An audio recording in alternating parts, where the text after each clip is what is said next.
What's up everyone? In this video, you are going to learn the only consistent solution that I have found to surviving ocular migraines. It will work with any migraine that has a visual disturbance element, such as aura migraines or retinal migraines. What is that solution? You'll find out. Stay tuned. What's up everyone? ChiroCarl here. Well, ocular migraines can be a confusing term, but what we mean in this video is any migraine that has a visual disturbance, so something that interferes with your vision. However, people often interchangeably use the term ocular migraine when they're actually meaning something like an aura migraine, which isn't usually a problem or dangerous, or a retinal migraine, which can actually be a precursor to something a lot more serious. So before we get into the solution to your ocular migraine problem, why don't you consider supporting a growing YouTuber? Hit that subscribe button, hit the like, let me know that this content is valuable to you and I will keep making it for you. So the first thing you can do to actually reduce the risk or reduce or lower the frequency of your ocular migraines from occurring is actually by looking at blood flow. So you really should be looking at reducing your overall levels of stress, because stress and the hormones that are actually released will actually create muscular tightness and blood flow change and restriction, which can affect how the blood is moving around in your skull. So the first thing you need to do is actually reduce your overall levels of stress. Now, that is because stress and the hormones released by the body while you are under stress are actually going to have drastic changes to how blood flow is actually occurring and taking place within your body. So next, you really need to be eating a nice balanced diet and reduce the levels of sugar that you're actually consuming. Now, this is going to help lower your overall blood pressure, which will cause less frequent headaches, less severe headaches overall. So ocular migraine symptoms will include blurry vision or blurred vision in one eye. There may be flashing lights, visual disturbances, patterns, semicircles, all of these types of shapes that occur and move within the eye, again, often only in one eye. You may also notice a very low, dull headache that either begins before the visual disturbances, during, or immediately afterwards. So you may also notice that there is a loss of that peripheral vision and everything becomes a little bit more narrow and tunnel-like vision is occurring. Now this will subside with time. And any sort of visual disturbance or visual loss will come on within 10 minutes, usually ending within 30 minutes, and then you'll start to notice that it just subsides and dissipates with a little bit more time. However, in some instances where it's particularly severe for that ocular migraine, you will actually notice that the visual disturbance can last up to or even over an hour in duration, which is why it's really important to follow the steps included in this video to make sure you're reducing the risk of frequency and intensity when it comes to your ocular migraines or aura migraines that you're actually struggling with. Now, the second thing you can do is actually increase your water consumption.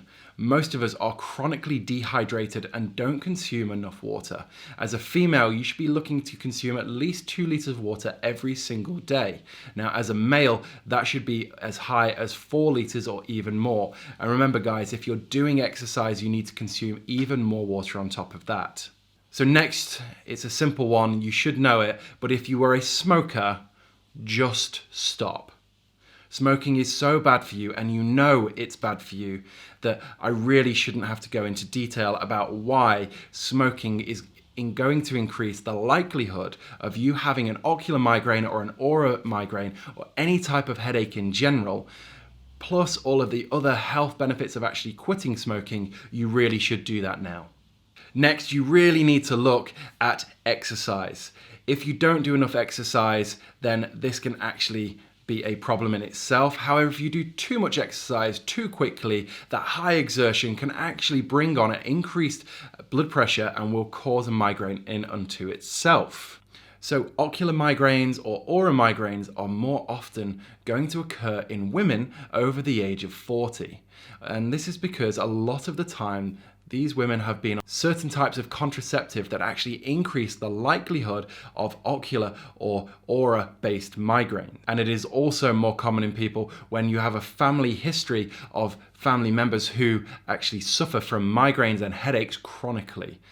So this is the final solution. This is the solution that consistently works for me when I have an ocular migraine coming on. When I start noticing a low-level dull headache building, and then a visual disturbance, a circle which starts to move, and I feel a little bit nauseous, then I know that a aura migraine or a ocular migraine is actually beginning to start with me. And I know that this is my cue to retreat in order to survive the oncoming ocular or aura-based migraine. So what works for me is this. As soon as I notice those signs and symptoms, that dull, achy headache, beginnings of a visual disturbance, it's very often in one eye, and I know it's a visual disturbance because when I close those eyes, that visual disturbance is still there.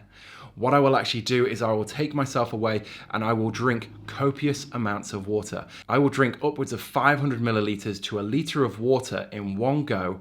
And then I immediately need to find a dark room, be it the living room, the bedroom, anywhere, and I need to lie down. I am going to want to try to get to sleep. So what I do once in my darkened room is I put on some white noise. So that's noise that will distort any other sound that might wake me up from my sleep. And I play that white noise. Now I make sure that I have a 1 hour timer on my phone and I go to sleep. I do often find that it is very easy to fall to sleep when I am beginning to suffer with an ocular migraine. So take advantage of that drowsiness and just downward feeling that you are actually suffering from at that moment in time. So yes, my solution is a common one. It is actually to sleep. Go to sleep, but put those other things in place first. Make sure that we're drinking enough water, doing enough exercise, lowering the blood pressure. Make sure that our stress levels are generally lower than what they are otherwise going to be. And there are different ways that you can release stress and manage stress. And those are the sort of things that I want you to do. And then when that ocular migraine or aura migraine begins to start, what I want you to do is drink plenty of water, go and lie down, put some white noise on, have a timer set for 1 hour and go to sleep. Because when I don't do my simple steps that I've just spoken about, I find that I feel groggy and useless for up to a day after that ocular migraine. And in the past, sometimes that ocular migraine will actually repeat itself because I'm actually feeling worse and I'm not using my body properly. Now, tie ocular migraines and visual disturbances, aura migraines, all of the types of migraines and headaches into another thing, and we can start looking at neck position and head position. The position of our head chronically can have a huge impact on headaches and how we suffer from them. So if your head is dropping forwards, if it is coming forwards more often than it is held back, then you may be causing your ocular migraines, your visual aura disturbance migraines, or general low-level headaches because your neck is in a chronically bad position. So if you want to, check out a previous video that I've done on restoring your neck curve.